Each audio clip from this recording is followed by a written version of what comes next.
Hey world, this is Justin, and we're here with another off-week special episode for you here on Anywhere the Needle Drops. Last week we featured Kid Romantic. Kid Romantic, you can find that podcast just before this one in your feed.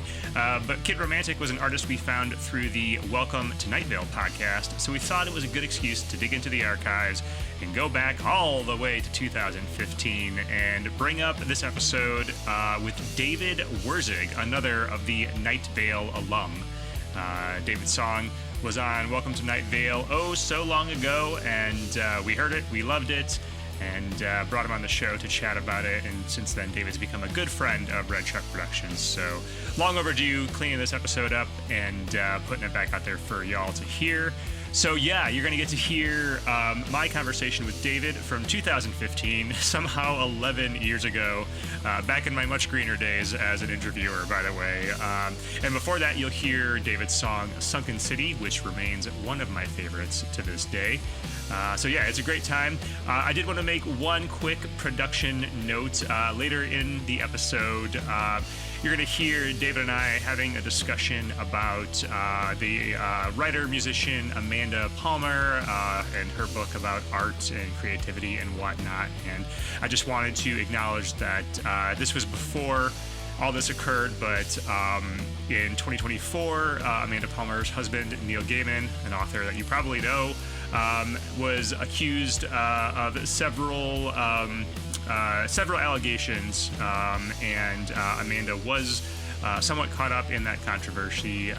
There have been no trials or, anyone proven guilty at this date, but I just wanted to acknowledge that did occur since this conversation, and we do talk about her for a fair bit there about her contribution to art and more so just her philosophy on creativity and whatnot. So didn't want to let that go unmentioned, so just be aware that's in there. But yeah, you're going to hear my conversation with David Wirsig. But first up, hear his great track, Sunken City, and then this remastered interview, remastered by Paul Clemson at Theory One Productions, as always.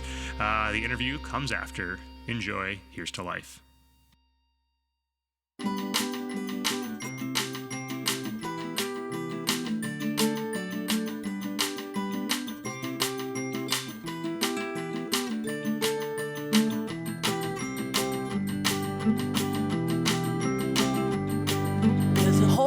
Barbed wire fence by the bench where we first met. It's big enough to fit a person if you squeeze. If you don't mind a couple scrapes, you could escape, you could come with me, but you've gotta crawl through on your hands and knees.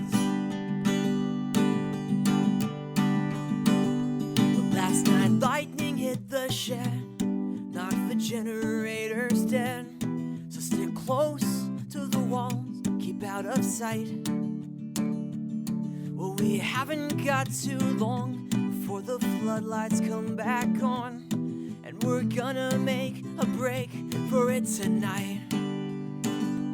Once you're past, there's no path, just head straight for the coastline, till the ground beneath your feet gives way to cracked up concrete, pulverized by the ocean's crashing tides. And I'd really like to take you there someday. Well, back before your life began, this was Interstate 110, connecting city suburbs one by one, until an earthquake from the depths dragged it down with all the rest, leaving all of our accomplishments undone. It's almost 80 miles long, a relic of a world long gone. It's a sign and it serves to remind that California is crumbling into the ocean. It's just doing it one piece at a time.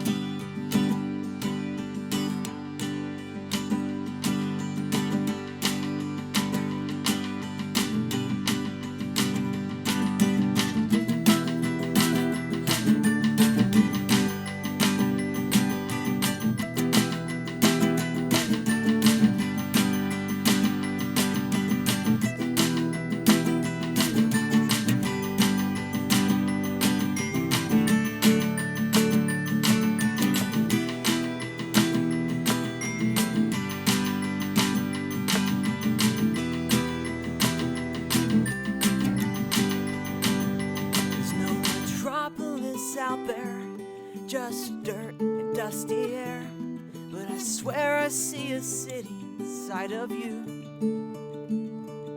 But your face is like a skyline, and your hair a thatch of power line, and your mouth is Mulholland Avenue.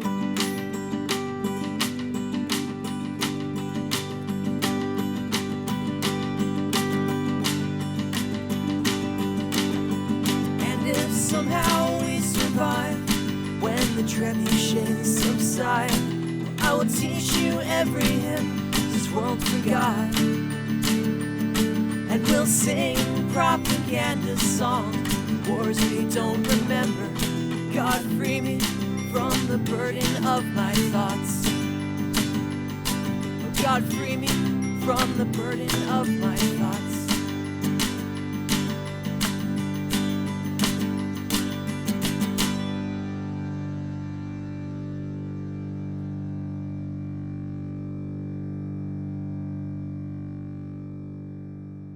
I feel like in part that's sort of this new economy we have where, especially creatives are sort of piecing together these careers with, a little bit of this here, a little bit of that there. And lo and behold, all together, you end up being able to work for yourself on the things that speak to you. Yeah, that's very true. Like I'm not sure what to like necessarily attribute that to. Is it like the internet, or is it like what is different? Do you think about like the landscape today that we're able to do things like this? Yeah, I think you're right there. I think it is the internet, at least in part. I also think I have this ongoing theory that works its way into pretty much all of my discussions, whether it be for this show or I do a column for a local newspaper as well. And I was just talking about this with an interviewee this morning. We had the recession, and I feel like since the recession, there has been this shift in priority in certain people's cultures and their mindset about focusing on things that are maybe a little more personally fulfilling and not necessarily about the dollar or security as much, Yeah. And I think that's what is allowing people or motivating people to go out there and, do some freelance work writing and do, make your music and teach kids, how to play guitar or, however you can piece all those things together into making a career. Yeah, totally. That's like I hadn't totally thought about it that way. Even just people being more open to figuring out how to make things work in a way where you don't literally just have to work a full-time job and have that be it. Like just being a little bit more open-minded, like, okay, well, maybe I can just do several things instead of just one thing. And some of those things can be things that I really love. And maybe eventually like those things will take off on their own. Yeah, I find that people are more open to that in general these days. Yeah. Well, the big obstacle to it, the one hesitation I personally have, and I think probably you could relate to this, it's an issue of security, doing the things the way we do it. It's maybe not the most secure way to do things financially, but as we saw in the recession, even doing the quote unquote right path didn't do much good for a lot of people. So I think people are just, sort of frustrated with doing what they were supposed to be doing. It didn't pay off. So they're at least like, well, I'm at least going to do what I love. And if I fail at that, Oh yeah. If I'm going to go broke, at least I'm doing something I like doing. Yeah. I totally get that, man. Yep. Yeah. So how are you keeping yourself busy musically? You've got your solo work and then you've got this band in Canada. What band is this? It's called Teen Daze. Daze spelled D-A-Z-E. It started off as that band started off as just one of my friend's solo projects that he made it was in like 2009, and it was his like, he would just make music on his computer, and that got pretty successful over the course of that summer, enough that that's his career now. And then over the course of a few years, he started wanting to turn that into a full band thing. And he and I went to college together, and so we were really used to playing music together. So it just made sense like that I would be one of the people to play in the band. So I play bass in that band and I sing a little bit. And this is our second tour that we did there. We try to do like one, I think, every couple of years or so. It's not something you want to tour yourself into the ground. Like I said, it can be very draining, but certainly it's I don't know, for me at least, I don't know, I can't speak for him necessarily, but it's like I'd been in Kansas for the last 2 years, and it was really, really nice to kind of get out of my head and out of this bubble that I'd been in and just travel a little bit and get some perspective going on that. So that was a very positive side of touring for me. But anyway, so that's like one thing that I do is just touring to keep busy. I work on my own stuff. That hasn't been like a financially lucrative thing until like just very recently with when I got on this podcast called Welcome to Night Vale. And they used my song, and just in the past couple months, a lot of people have been kind of reaching out and saying how much they liked the music and stuff, which has been so encouraging. And it's kind of like very quickly changed my view on like how I make music. Not, I mean, in like a fundamental way, but just in a way of like, oh wow, people are actually probably going to listen if I put something out. So, which it was not at all the case before. I was making this like for friends and for family and just for my own like mental health, honestly. But that's something that I say that I do it in my free time, but it's, I don't want to just call it a hobby or something. Like writing songs is something that I do because I have like emotions and experiences that like don't have anywhere else to go but into music. So that's something that I'm going to do no matter what. I kind of don't really have a choice on that. But yeah, so that's, I still kind of like, I'm not like signed to a label or anything like that. So I'm doing it all kind of on my own time, which means I take it at my own pace, which means like it's been 2 years and I haven't put something out since that last EP. But it's still something that fills up a lot of my time. I try to like concertedly work on something as often as I can. Anyway, apart from that, just working at the sandwich shop. I started playing shows under my own name about a year ago, which has been really good. It's been kind of like a different aspect to that because I hadn't really been doing too many shows. Before that, I would just basically write music, occasionally play open mic nights, kind of put it on the internet, and that would be it. But I started more consistently playing shows, and that was a really good way of kind of getting out of the bedroom a little bit, Sure, yeah. Now, when you're playing shows, then are you sticking to the local region? Are you pushing out at all? I haven't pushed out yet. A lot of that reason being I'm not sure if I'm even going to like stay in Lawrence, Kansas. I'm not sure if this is kind of like the final place for me. So I think that gives me this feeling of like, I'll play local venues and everything, but I'm not necessarily doing it in like making this concerted effort to like get some kind of local following or something like that. I'm just because like, well, what if I do that and then I just move away, Anyway, so yeah, I haven't really gone too much. I played a little bit in Kansas City, which is like an hour away. So I don't think that really counts as far as like really doing far away shows or anything. Sure, yeah. So is that, are you from Lawrence originally, or is that like how'd you end up there? Yeah, I moved around my whole life. My dad was in the military, so every few years I would move. Kansas was like really, it was kind of like when I was done with college, which was about like I think 3 years ago. My parents had retired. Like my dad retired to Lawrence because most of his family on my dad's side lives there. So that was just like kind of the place they wanted to be. And Lawrence is a cool town. So they ended up retiring there. And I don't know. I just didn't really know where else to go, honestly. So I ended up back in Lawrence, and that's just where I've been ever since, kind of for that reason. And then I ended up realizing Lawrence is actually an incredibly cool town. So that's what's kept me here so far. Nice. Yeah.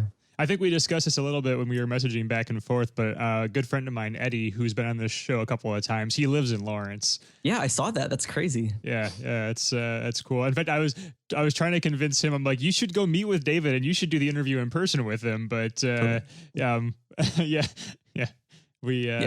having a lot of fun with that. So but I don't really know much about Lawrence, but he when I met him, he and I met via the blogging world, actually.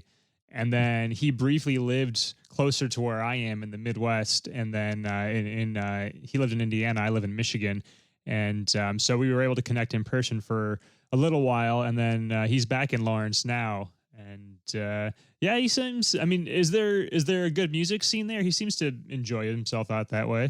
Yeah, there's definitely I feel like it's the only town in Kansas that I would have lasted this long in, to be honest. I don't think there's anywhere else in Kansas like this, seriously. Like it's the fact that it's a university town means that there's going to be kind of like a requisite amount of culture. Like there's going to be some music venues and there's going to be some good bars. And out of that definitely comes scenes. Like there are lots of other good bands around here. Like I think the Get Up Kids are from Lawrence. The Appleseed Cast is from Lawrence. So there's plenty of great bands that like have kind of called this their home and have been able to like get their start here. So yeah, there's definitely like a pretty good scene because of the college thing is honestly sort of a double-edged sword because it's the reason that all these things are here. And it's the reason there's so many artistic people here because they're studying like liberal arts or whatever. But also a lot of those people are going to move away in 4 years. So it kind of, I think that I found a little bit that it makes it difficult for like a very big and interconnected scene to kind of emerge from that.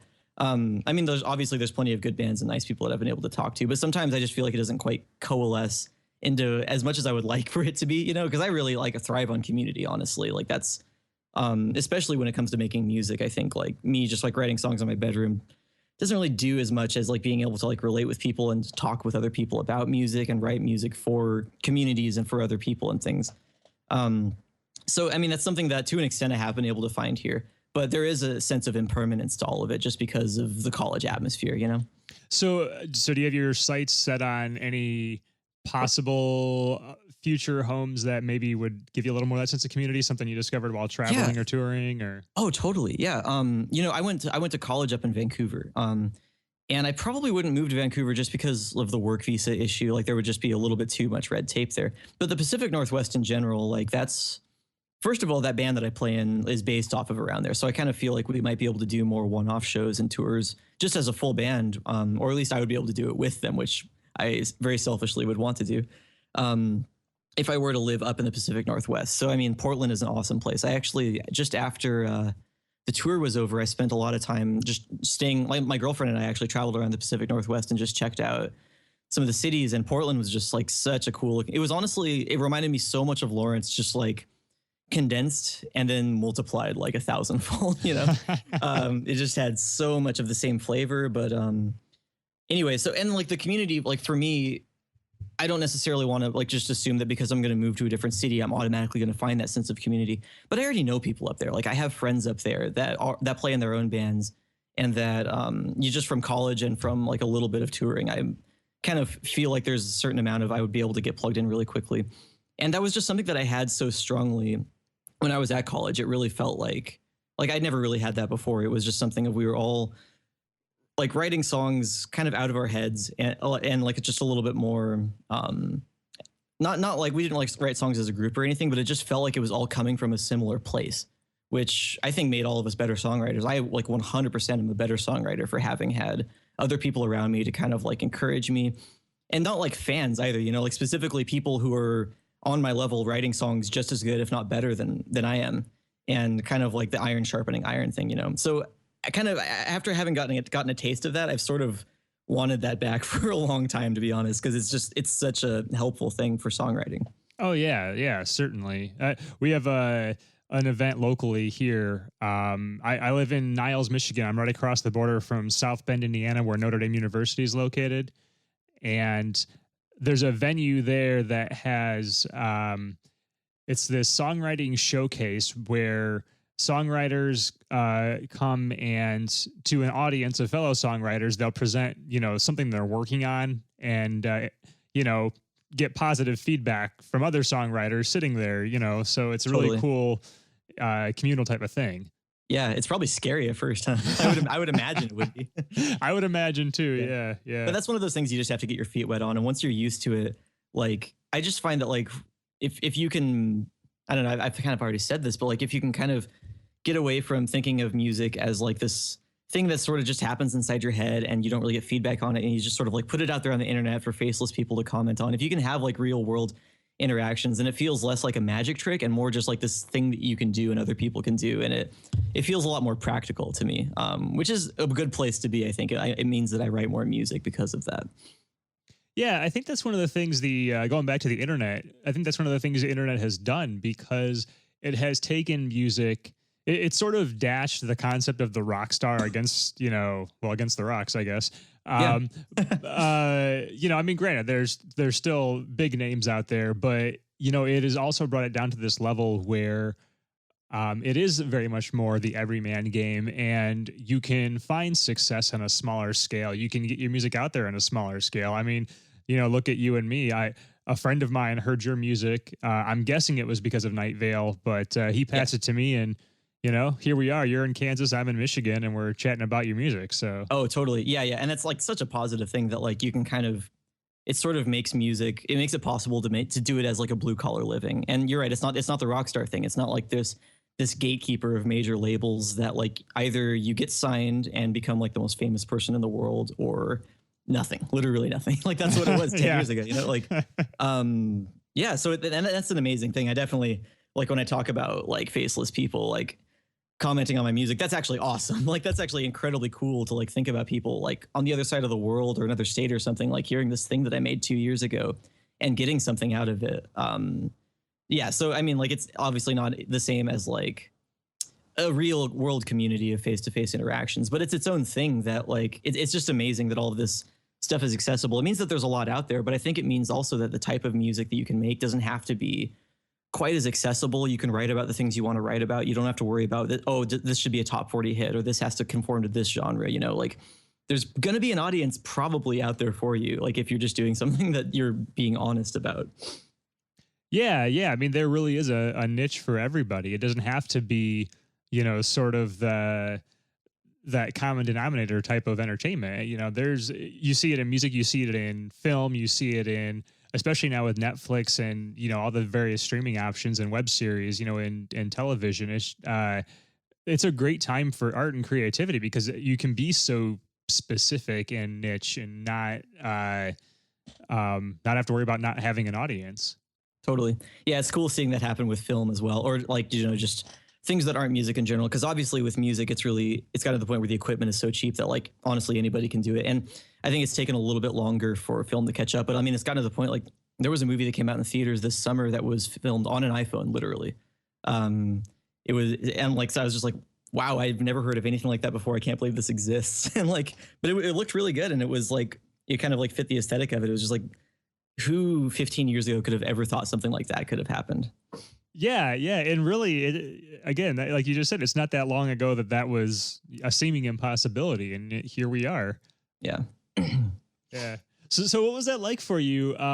You know, going back to Night Vale, I mean, having your music played on a podcast that is, I mean, I guess I don't know where Night Vale stands in the tier of most popular podcasts, but it's certainly one of my favorites and the favorite amongst many people I know.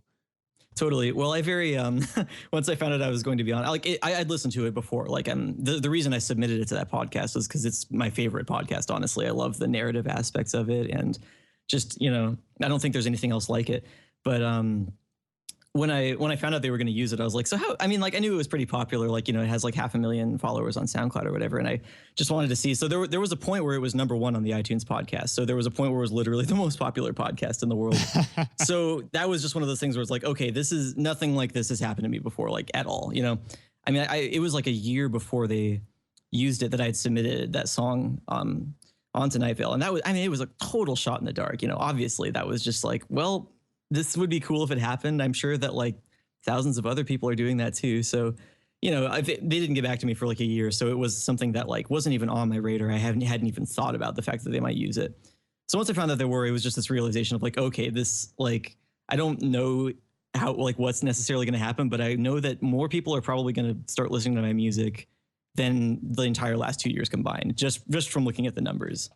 Which was insane. That was a lot to get my head around, to be honest. It was pretty daunting, especially since it was something I made so long ago. You know, I mean, obviously, like that's just a normal thing for artists to kind of like put down their earlier works, and I'm like super proud of that EP. It's not something that I necessarily, you know, that I would ever put down or anything. But you know, it was representing a version of myself that existed 2 years ago that I'm now like, you know, almost a different person, like as much as anybody would be 2 years on. Sure. So it was just interesting to think about people like hearing this version of myself that doesn't really exist anymore. But you know, it was just, you know, all of that aside, I was just so incredibly excited. Like I found out probably 2 weeks before they were going to do it, and I was just on pins and needles the entire time, honestly. Yeah. I took a lot of precautions to like make sure I would be easy to find, as easy to find on the internet as possible. So I made like a YouTube page and a Facebook page, all of that basically in preparation for like, okay, people are going to probably want to find me at some point, so I should make sure that they can, which is a pretty good move. I ended up getting more plays off of YouTube than I did off of Bandcamp or SoundCloud or anything else, because I mean, YouTube's easy, right?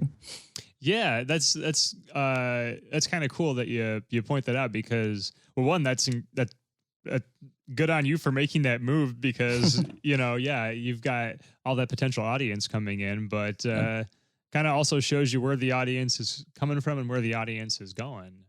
Yeah, totally. Yeah. So, I mean, obviously you've been getting good feedback from your work, and I have to imagine that's pretty inspiring. Oh yeah, I mean, like I've been working on another album, like honestly, for about a year now, and it's been slow going just because when you're not on a label and there aren't the pressures to put things out, I can like take as much time as I want to write, which can be good and can be bad. It's good because I've really, I feel like I've honed it down some things that I feel really good about, but at the same time, I think it can also, there's not as much the stress that comes with like having a deadline can like also bring out some good things, which I don't really have. So honestly, having people having heard the Sunken City EP and like just hearing how positively they respond, it just means it's like, oh man, I should really like try to get some momentum going so that I have something else to put out. Like I wish I'd had an album finished that I could literally just release right off the bat, like in the wake of this happening. But it's at least been like, okay, there will be an audience when I put something out, even if it's a small audience. Like there'll be more people to hear this next album than there would have been at all before that. So it kind of just like, it feels like I'm making it for a little bit more of a purpose than just for like self-expression, Yeah, I mean, there's a surge there for sure, and yeah, it may not last forever, but you definitely have, you have gotten yourself some more attention than, like who would have known? Who would have expected? Yeah, exactly. Yeah. Yeah. Yeah. You have to do those things, and I think the internet provides those opportunities that you wouldn't have had prior to that, but it also takes a little bit of maybe, I don't know, recklessness, confidence, whatever you want to call it, but you were sort of like, well, I'm going to submit this tonight, Vale, and we'll see what happens, but probably nothing. Yeah.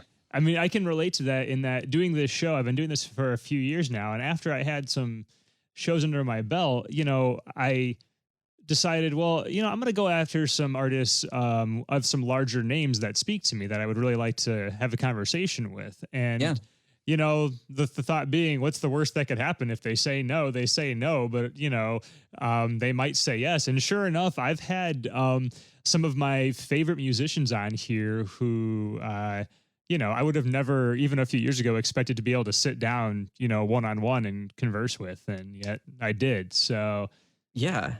Yeah, it's crazy. I mean, like I totally know what you mean too, because it's one of those things. It's not like it's a difficult thing to reach out to these people or to reach out to these podcasts. Like you literally send a quick email, put your song up and just like see what happens. And like, you're right. Absolutely nothing would happen if they say no. It's not like it's a reflection on my music or on the quality of your podcast or anything. It's just like, yeah, people can be busy, but I think it can feel kind of foolish. To me, like submitting myself to this, there's a lot of self-consciousness that comes with that. Even though it's the simplest thing in the world, there's just a part of you that's like, oh, I don't deserve this. Yeah, or like, yeah. I'm like just a small little artist. Like, what am I doing? Like, why do I think that I should even be putting myself out there? So it's all just like, it's totally in your head, like those reasons why you wouldn't do something like that. And in like practicality, it's the easiest thing in the world. There's no reason not to do that.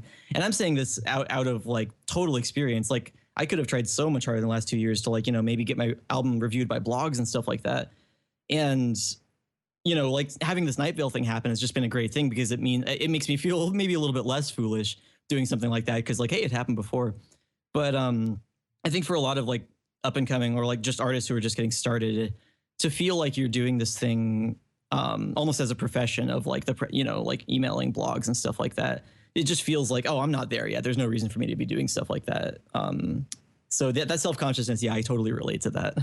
Well, yeah, and we don't live in a culture that unfortunately they don't place a lot of value in on art and creativity, and so I think Amanda Palmer calls it the fraud police, where we all have this idea that like us doing our little thing here, well, we're not really doing anything important or meaningful that anyone else would care about, Yeah, but that's not true, Totally, yeah, I completely hear you.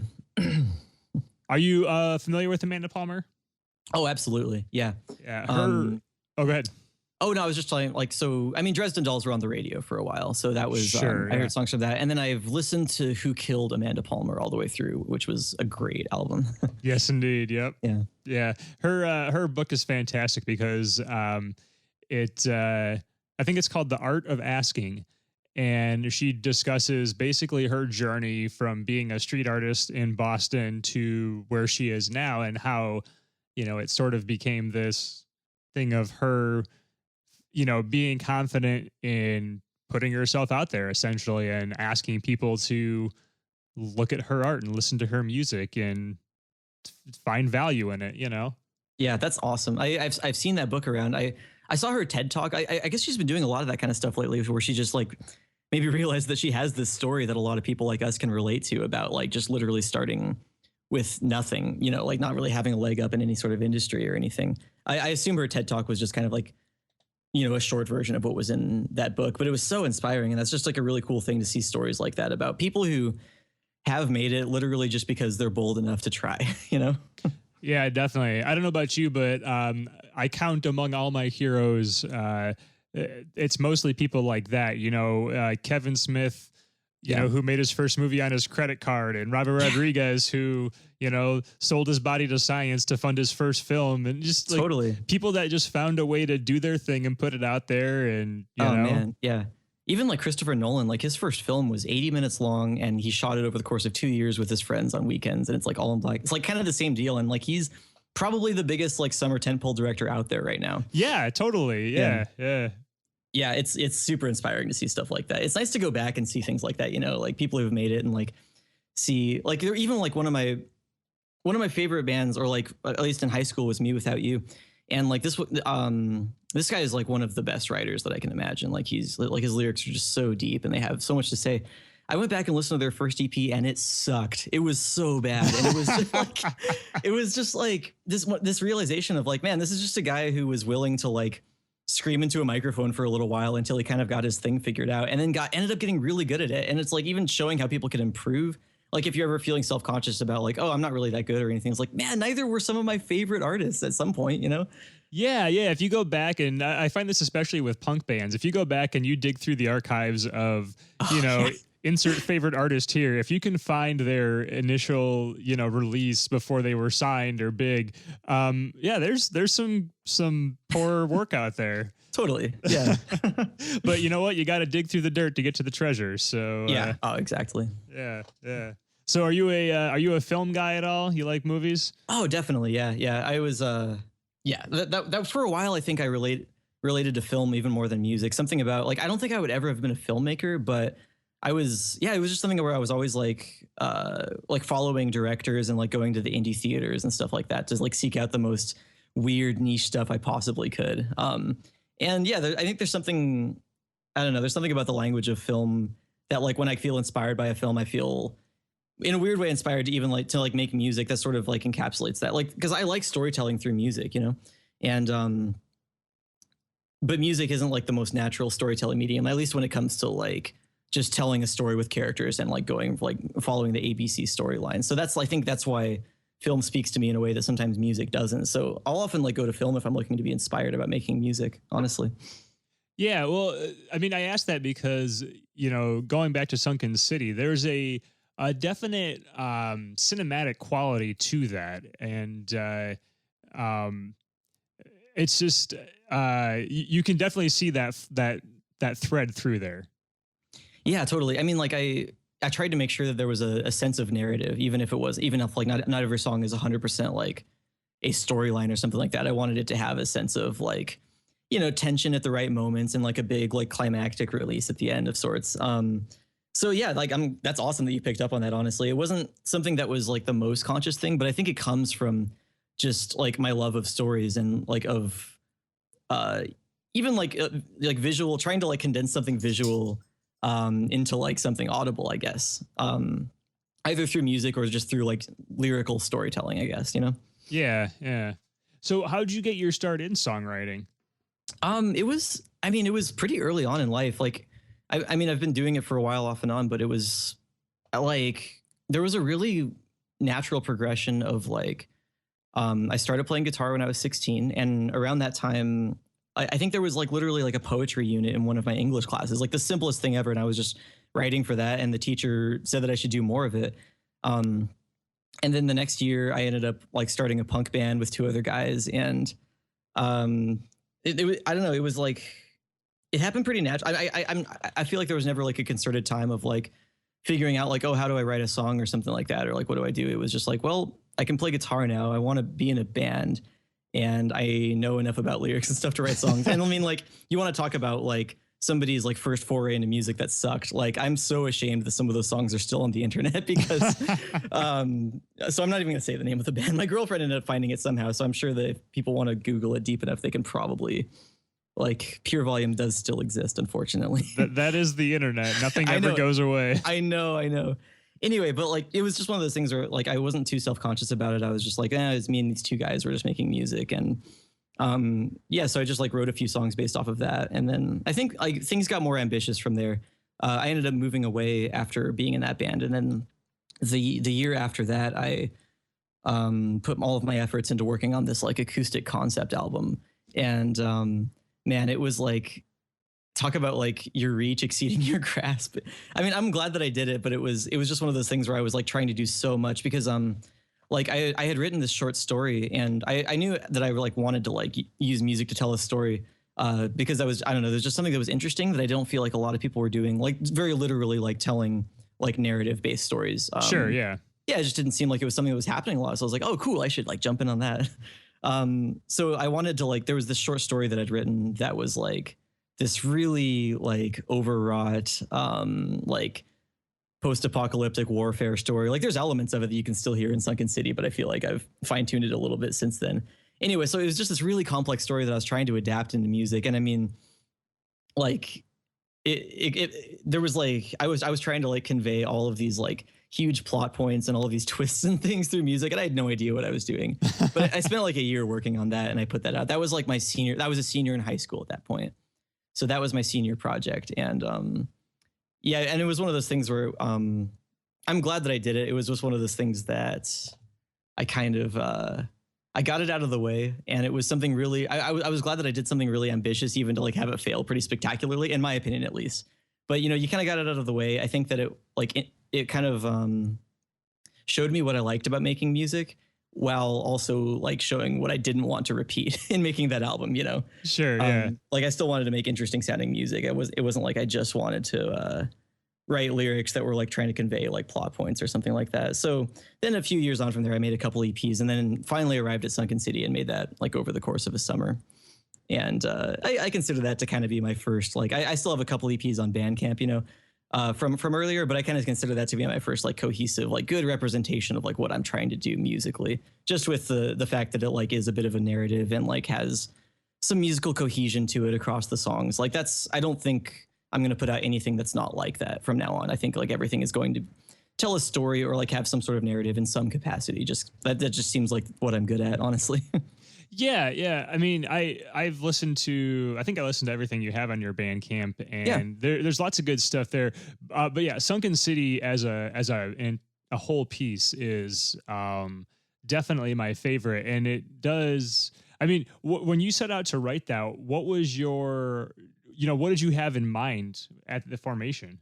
You know, it's a really interesting thing because I know that there's a very strong like sense of narrative to it, but it's interesting because the songs were actually written pretty far apart from each other, and were actually written in reverse, like in terms of chronology. Like the very first thing that I ever wrote for that was that epilogue, and that was years ago, like really, really long time ago. It was one of those things that I just kind of had sitting on the back burner, and it was like so anthemic, but also like really short and repeated. I was just like, I don't really know how to use that like as just like a single song. Sure, yeah. Yeah, so once I thought of it as like, oh, this would make a really good like just final like cap off to something.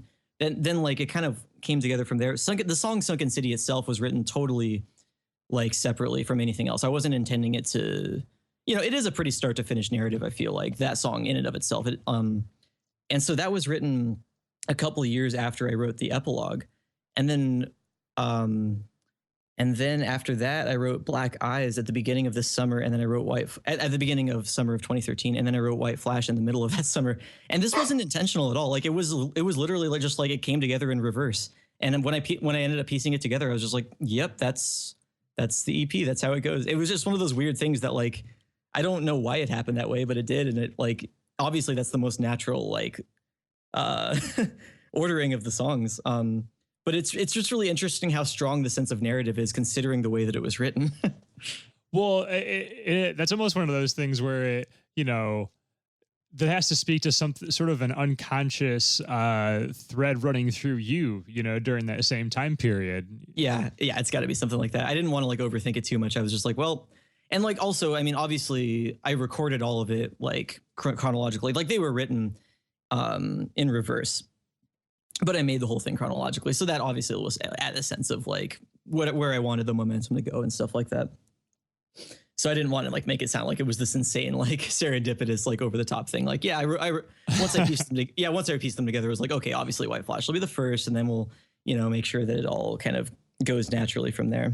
Yeah, it's a great just the journey of discovery through that album, because when I first heard it, I didn't catch the themes initially. Like I caught threads of them here and there, but yeah, the way I listen to music, typically music hits me first, and then I start to pick up more on the lyrics, in the following listens. And oh yeah, definitely. So initially it was just like, oh, this is musically, this is an awesome journey. It takes you here, it takes you there. And then it's funny because so the music came to me from my friend Paul, and he and I, we're in this gaming group. We get together, we play Dungeons and Dragons and all sorts of other nerdy games every other weekend. And he is not a huge music guy, and I am definitely the music guy amongst our group. So when he sends me music, and when he takes the time to actually share music with me, which is very, very rarely, I know it's going to be something worth listening to, because he wouldn't bother otherwise. Like, he just isn't into music enough to bother. And so he had emailed it to me, and I remember sitting on it for a good week or two, because I hadn't had the time to really like sit down and listen to it. And I knew it was something I was going to want to sit down and listen to. And the first moment I clicked it, and I was just like, oh my God, I've been sitting on this for 2 weeks. Man. I mean, it is definitely my favorite, thing in music for quite a while. It just really spoke to me. The theme spoke to me. I just love the way that the narrative comes together, and I think you can sense a little bit of that individuality among those songs, maybe being from different time periods, but the theme still is there. And it's just this, I don't know what to compare it to, but it's sort of like, this is all part of the same thing, but different sections of the same thing, and it just makes for a hell of a journey as you go through it, Totally. Oh man, that's awesome to hear. Like, it's one of those things where it's like, I mean, I know that people are liking it and stuff, but even just hearing like your specific, like just the way that it spoke to you is just like, man, that's so flattering to hear. Seriously, man. I think that that's like the natural way that I approach music, is with a sense of narrative, even if it's like in an instrumental song or something, like just a progression. I think it's like something that's so, I think like I consider myself enough of a storyteller that it's just something that probably exists on like all levels of the things that I make, that even if it's not 100% intentional, like a narrative is going to emerge if I like put a collection of something together. And it sounds like that's what happened, honestly. Yeah, definitely. Yeah, I can't wait to see what you put out next. I mean, definitely keep us posted, because I have enjoyed all of it. And that goes to the rest of your Bandcamp as well. There's a lot of fun stuff there. Oh, yeah, thanks. Yeah. The earlier stuff was like, I definitely like stand like those songs I still feel like pretty proud of. Even at shows and stuff, I'll definitely throw in some of the older songs to play. I think the thing with those was that the reason that I would only put out like 3 tracks at a time was just because there was a part of me that acknowledged that, like, you know what, like these are like just one-off songs that I didn't write with any sort of like broader idea or scope in mind. And so I didn't think that there was any justification to like putting together like an album of 12 tracks if the songs are just all disconnected and there's no like cohesion to any of it. So I was just like, I'll just put out little 10-minute things at a time until I actually think of something that justifies having like a 20-minute length or even a 40-minute length with like this next album that I'm working on.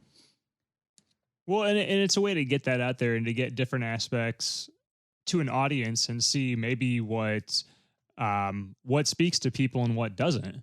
Yeah, totally. Another nice thing about the internet, you can just literally, like, if I record one song and I'm just like, whatever, I'll put it out there, then there it is. Like I can do that. I don't have to worry about like clearing it with a label or getting some paperwork involved or something. Yeah. So in your mind, what would be your sort of your definition of success when it comes to your music? Yeah, like I think like I'm not necessarily looking to be able to like make a career out of specifically just my music. I would love to be able to do that, and I'm going to like take every chance that I can to like allow me to be able to do that. But I think that like being able to just do music, even if it's not my own music, playing in other bands and just being able to make just a blue collar sort of living off of that would be my definition of success. Like as long as I'm still able to write songs and put them out there, and like as long as people are able to enjoy them, I don't necessarily. I mean like. I don't have any huge aspirations. What is the word I'm looking for? Aspirations? Yeah, aspiration. Yeah. Oh man, I'm getting to that point. No, but like I think eventually, like when I put out another album, I'll probably shop around labels to like a bit to just like try to see if that can happen. But I mean, if that doesn't happen, I'm not going to like view that as a failure at all, because I just think that like I just want to be in a place where I have enough opportunities to just be able to do music in any capacity, and that would be success to me. Yeah, that's excellent. And the label thing doesn't necessarily have to be. That's the thing. The label thing it's been brought down a peg where that is just simply an option, not the only path. And you have, if that option doesn't work for you or doesn't speak to you, you've got all these other options available to you. Yeah, totally. And even getting signed to a label doesn't guarantee a whole lot. Like not as much as it used to, at least. Oh yeah, for sure. Yeah. Yep. Well, cool, man. I really look forward to whatever you do next, and we'll definitely throw all your music in the show notes so people can check it out and see what you're all about. And when you've got something new coming down the pipe, let me know. We'll be sure to talk about it on the site or on the show. Oh, thank you so much. I will absolutely do that, man. Cool, man. All right. Well, usually I like to throw a track from an artist into the episode. Did you have a track in particular you'd like to share? Or yeah, I mean, like we should talk about that. I was thinking, okay, so it was Sunken City that you did as the feature, right? That was the song that on the website. Yeah, okay. I think Sunken City was the song that I spoke specifically about. Yeah. Okay, so like. Yeah, I was thinking, so like one way we could do it, like that's the one that people would be more familiar with or whatever. So maybe that would be the one to throw in. But at the same time, like maybe we'd want to throw in a new one and just to, for the sake of variety. I don't know. Like, yeah, I mean, do you have something new you'd like to share? That would be awesome. I just meant like another one off of the EP. Oh, yeah. Okay. Yeah. Sorry. Yeah. No, that's fine. That's fine too. Yeah. Yeah, I'm really up for either one. Do you have any, do you think that it would be any benefit to just putting on Sunken City again, or would it really matter? I mean, I think. Let's see. I think we could go with. I'll have to think on that. I mean, you think Sunken City probably is the most, because Night Vale was what? Night Vale had. That was Black Eyes. Black Eyes. Okay. Yeah. Honestly, any of those I would be totally happy with. Like it wouldn't. I will totally leave it to you. Honestly, like anything off that EP, like. I mean, I feel like the more concise songs would be like Black Eyes or Sunken City, because White Flash is 7 minutes and then there's just so you don't have I wouldn't want you to necessarily do that, but though I love those. So totally, yeah, thank you. I will totally leave it to you, seriously, if you want to, like either Black Eyes or Sunken City. Honestly, cool. All right, well I will make a pick and I'll keep you posted on when this is gonna hit. And man, it's been great talking to you, and I wish you tons of luck with everything going forward, tons of success. Thank you so much. This is a ramp up for you to get some new work out there and get some more eyes and ears on it. And yeah, definitely, man. Even like doing an interview, like I've never done anything like this before, so even just being able to like sit down and concertedly talk about that has been really good for me to just kind of like get my head in order about like, I should probably get going on that. Well, good, man. I hope I went easy on you. So. Oh, totally. Man. Yeah, totally. Absolutely. All right. Well, man, you take care. Okay. Yeah. Thank you so much, man. No problem. Thank you. Yeah. See you.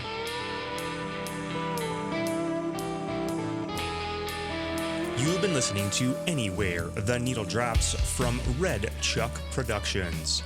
Keep up on new episodes of this show, our live events and various creations and other happenings over at redchuckproductions.com or by following us on social media at Red Chuck Productions. Special thanks to Hero Jr. for our theme music. You can check them out over at herojuniormusic.com. That is Hero, Hero, Junior, JR, music.com. A big shout out to Paul Clemson and Theory One Productions for handling sound duties and so much more. Check out their magic over at theory1productions.com. And a big thank you to Earthworks Audio for outfitting the Red Chuck studio. See their microphones and their other products over at earthworksaudio.com. Be sure to support all of our guests by visiting their websites, social media, clicking that subscribe button, seeing them live, and checking out their merch stores. Give musicians and artists your money. We'll be back with the next episode. Until then, thank you for your time. Here's to life.